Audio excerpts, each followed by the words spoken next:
बताएंगे आप? देखिए, आज के कार्यक्रम में भारी संख्या में महिलाओं ने पार्टी में प्रवेश किया है और साथ ही साथ अबू उबैदा सूजा साहब को, इनको भिवंडी पश्चिम का उपाध्यक्ष बनाया गया है। हमारे सूजा साहब आइए आगे।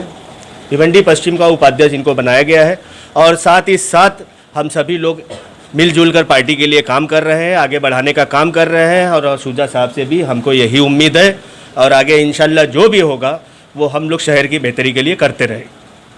तो सर, आप क्या कहेंगे कि आज आपको शिवसेना पार्टी में शामिल किया गया, इसके बारे में आप क्या कहना चाहेंगे? मैं सबसे पहले शकील भाई का और तारिक भाई वगैरह का और यहाँ पे तुफैल भाई का सबका बहुत शुक्रगुजार हूँ कि इन्होंने मुझे पार्टी में शामिल होने का मौका दिया। और मैं चाहता हूँ कि हम पार्टी में शामिल होकर और अपनी कौम के लिए भी और पार्टी के लिए भी जो कर सकते हो उसको, ये एक मतलब हमको एक सिस्टम से चलना होता है, एक सिस्टम का ये रास्ता होता है कि हम कहाँ जहाँ से सिस्टम में दाखिल हुए अब हम इंशाल्लाह जो करने की कोशिश करेंगे अपने कौम की बेहतरी के लिए, भलाई के लिए और पार्टी की मजबूती के लिए। तो सर, देखा जाए शिवसेना जो पार्टी है ये माइनॉरिटी के लिए नहीं है, मतलब इसकी जब स्थापना हुई थी तो ये हिंदुत्व के लिए स्थापित की गई थी। हम जैसे जो जिस तरह से यहाँ पे माइनॉरिटी के जो लोग इससे जुड़ रहे हैं, तो इसमें ऐसा लग रहा है कि कहीं ना कहीं कुछ बदलाव आ रहा है पार्टी में। उद्धव ठाकरे साहब इसमें जो बने हैं अपने सीएम, इनके विचार माइनॉरिटी के तई बहुत अलग हो गए, ये सबको लेकर चलना चाह रहे हैं, तो हम चाहते हैं कि उनके साथ रहकर फिर हम अपने कौम को मज़ीद आगे बढ़ाएं। आप क्या कहना चाहेंगे, आज जो प्रोग्राम यहाँ पे किया गया उसके बारे में आप क्या कहेंगे? देखिए, प्रोग्राम जो है ना, दिन पे दिन लोग माशाल्लाह पार्टी में जुड़ते चले जा रहे हैं। आपका एक सवाल था कि पार्टी हिंदुत्व के लिए स्थापना में आई थी, ये आपका सवाल ठीक है, जायज़ है, बहुत अच्छा है। लेकिन जिस तरीके से स्टेट में जो सरकार बनी है उसके बाद उद्धव ठाकरे साहब का जो विज़न जो दिख कर आया है उसमें माइनॉरिटी के लिए बहुत खासा रोल है। अगर माइनॉरिटी के लोग इसके साथ नहीं जुड़ेंगे तो मैं नहीं समझता कि वो पाए तकमील तक पहुंचेगा। उसी काम को पाए तकमील तक पहुंचाने के लिए सूजा भाई जैसे लोग और हम जैसे लोग इस पार्टी में शामिल हुए हैं। ये अलग अलग पार्टियों से जो इस पार्टी में शरीक हो रहे हैं, इसका मकसद सिर्फ उद्धव ठाकरे साहब का हाथ मजबूत करना, शिवसेना पार्टी को आगे ले जाना, अपनी कौम के मुस्तकबिल को बेहतर बनाना और अपने नौजवानों को एक अच्छे विज़न दिखाने का मकसद है। अध्यक्ष साहब, आज के कार्यक्रम में जो कुछ हुआ उसके बारे में ज़रा आप बताएंगे कि क्या क्या किया गया आज के कार्यक्रम में? देखिए, आज हमारा पद प्रवेश का कार्यक्रम था। बहुत सारी महिलाओं ने, हमारी महिला अध्यक्ष नीलो मैडम की अध्यक्षता में बहुत सारी महिलाओं ने आज पार्टी में प्रवेश किया है और आज हमारे अबू सूजा भाई भी हमारे पार्टी के अंदर शामिल हुए हैं। जिस तरीके से आप देख रहे हो कि काफ़ी दिनों से पार्टी हमारी दिन पे दिन बढ़ते जा रही है। हम लोगों को रुपेश दादा मात्रे साहब, हमारे भिवंडी शहर के अध्यक्ष सुभाष माने साहब का मार्गदर्शन मिला हुआ है कि आप माइनॉरिटी क्षेत्र में जो भी आप काम करना चाहें, माइनॉरिटी के लोगों को एक साथ जोड़ने के लिए आप कोशिश करें, प्रयास करें। हम लोग आपके साथ हैं, हमारा मार्गदर्शन आपके साथ है और उसी उद्देश्य के साथ हम लोग पार्टी को विस्तार करने में, बड़ा करने में, जोड़ने में लगे हुए हैं।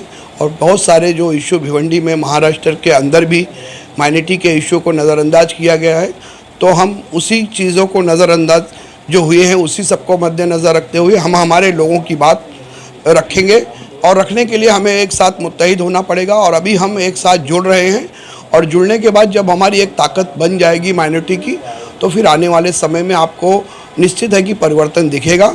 उसी उद्देश्य के साथ हम लोग काम कर रहे हैं और आगे भी जो भी हमारे दोस्त साथी जो भी हम लोग सब जुड़े हैं, सब इसी कोशिश में लगे हैं कि हम अपने लोगों को किस तरीके से एक जगह इकट्ठा करें और माइनॉरिटी की एक बड़ी ताकत बना के सरकार के सामने हम अपने मुद्दों को रखें और अपने काम कराने की कोशिश करें। इस तरह से देखा जा रहा है कि दिन ब दिन शिवसेना में आप पद प्रवेश लेते जा रहे हैं, तो क्या ये इलेक्शन 2022 की तैयारी है?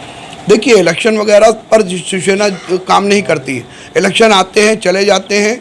इलेक्शन को नज़र में रखकर शिवसेना कभी काम नहीं करती। जिस तरीके से शिवसेना की हमेशा शैली रही है काम करने की, हम काम करने के उद्देश्य से लोगों को जोड़ रहे हैं, क्योंकि हमारे लोग बहुत सारे मामलों में उनके काम ही नहीं होते हैं।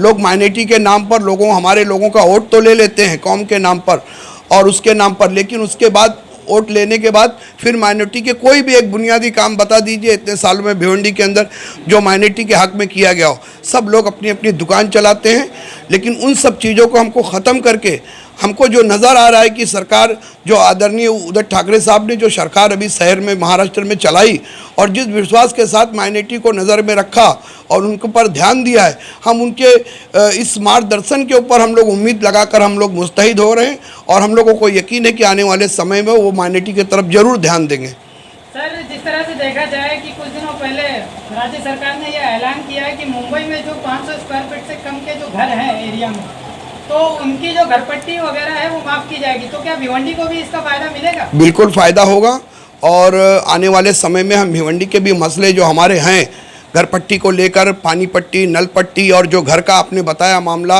या पावर का जो मामला है, यहाँ पर भी जो छोटे छोटे घर हैं स्लम एरिया में उनको भी सब्सिडी मिलनी चाहिए। ये सब हमारी योजनाओं में है और हम आगे वाले वक्त में उस सब चीज़ों की मांग सरकार को उससे अवगत कराएंगे और माइनॉरिटी के समस्याओं के लिए हम लड़ाई लड़ेंगे।